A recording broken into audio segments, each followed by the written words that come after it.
না অ্যাক্সিডেন্ট নয়, আছে। ও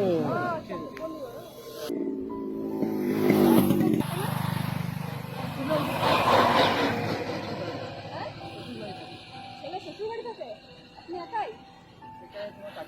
কাকিমা আছে, খোঁজ বেরোন নাকি? এখনো খাননি সকাল থেকে? কত হয়েছে আজকে? চাল হয়েছিল, চাল হয়েছে, টাকা পয়সা হয়নি কিছু? এমনি কত হয় সারাদিন? 100-150 টাকা হয়। 100-150 টাকা। আজকে হয়ে গেল, বাড়ি যাচ্ছিলেন নাকি? বাড়ি যাবো আবার বিকেলে আসেন নাকি? না।